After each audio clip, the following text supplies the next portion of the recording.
अंबेडकर जयंती का समारोह आज यहाँ आयोजित किया गया बीजेपी कार्यालय में। मेरे साथ इस वक्त दिलीप जायसवाल जी मौजूद हैं बातचीत करने के लिए। चूँकि आज अंबेडकर जयंती है, बिहार में चुनावी साल में हर एक पार्टी कहती है कि अंबेडकर के साथ हमने न्याय किया। दलितों का नेता कौन, ये बड़ा सवाल है। देखिए, मैं बताता हूँ, आज तक आज़ादी के बाद जिन लोगों ने अंबेडकर जी को अपना ब्रांड एम्बेसडर बनाकर अपनी राजनीतिक दुकानदारी चलाने का काम किया, उन लोगों ने, कांग्रेस और इंडी गठबंधन के लोगों ने अब अंबेडकर जी को अपमानित करने का काम किया।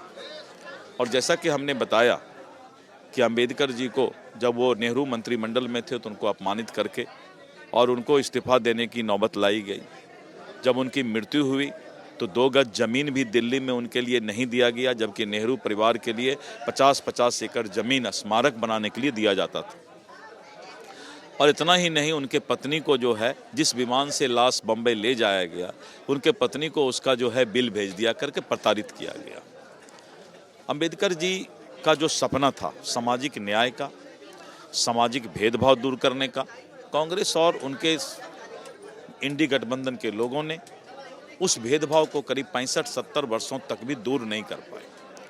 मैं धन्यवाद देता हूं भारत के लोकप्रिय प्रधानमंत्री श्री नरेंद्र मोदी जी को, जिन्होंने बहुत सारी ऐसी योजनाएं चलाई जो कि समाज के अंतिम पंक्ति के लोगों को मुख्य धारा में जोड़ने का काम आज कर रहे हैं। और आज अंबेडकर जी के सपना को साकार करने का काम इस देश के प्रधानमंत्री नरेंद्र मोदी जी कर रहे हैं। इसीलिए मुझे इस पर स्पष्ट है, मैंने कहा भी कि मैं चुनौती देता हूं कांग्रेसियों को और विरोधी दल को कि आप आइए मेरे साथ डिबेट कीजिए कि आपने अंबेडकर जी को कितना अपमानित किया और नरेंद्र मोदी जी ने कितना सम्मानित किया है। इस पर डिबेट करने की आवश्यकता है और वो मेरे साथ डिबेट करें। दूसरा सवाल है, हरियाणा के सीएम नायब सिंह सैनी ने बीते दिन एक सम्मेलन में कहा कि हरियाणा के बाद अब बिहार की बारी है और सम्राट चौधरी के नेतृत्व में चुनाव विजय का झंडा वहां लहराया जाएगा। देखिए, मैं बताता हूं, उनका कहने का जो ध्येय था वो कोई नेतृत्व पर नहीं था। उन्होंने इस बात को बताया कि सम्राट चौधरी जी भी इस चुनाव के एक अंग होंगे भारतीय जनता पार्टी की ओर से, और सभी घटक दल के नेता जो हैं उनके नेतृत्व में उनका दल काम करता है। तो सम्राट चौधरी जी भी हमारे विधानमंडल दल के नेता हैं, तो भारतीय जनता पार्टी उनके नेतृत्व में काम कर रही है। जैसे मैं आज प्रदेश अध्यक्ष हूं, तो मैं जब प्रदेश अध्यक्ष बना तो अखबार में निकला कि अब दिलीप जायसवाल के नेतृत्व में चुनाव लड़ा जाएगा। सही बात है कि दिलीप जायसवाल संगठन का नेतृत्व कर रहे हैं, तो संगठन मेरे नेतृत्व में ही चुनाव लड़ेगा।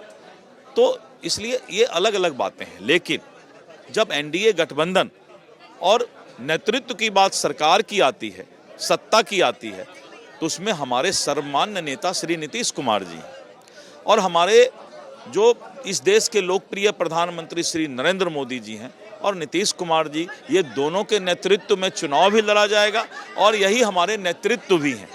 इसलिए इसमें कहीं कोई इसका अर्थ दूसरे तरीके से निकालने की आवश्यकता नहीं है।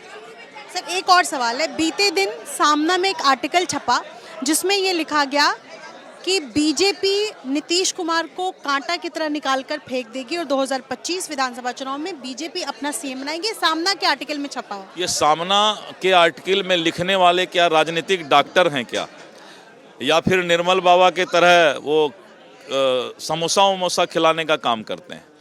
सामना में लिखने वाले जो है अपने बारे में लिखें कि आज शिवसेना का क्या हाल हो गया, और शिवसेना को जिस तरह से ठाकरे साहब ने जिस विचारधारा से आगे बढ़ाया, आज वो लोग कहाँ चले गए? शिवसेना का हाल ये क्यों हुआ, उनसे ये तो पूछिए, फिर दूसरे के बारे में चर्चा करें।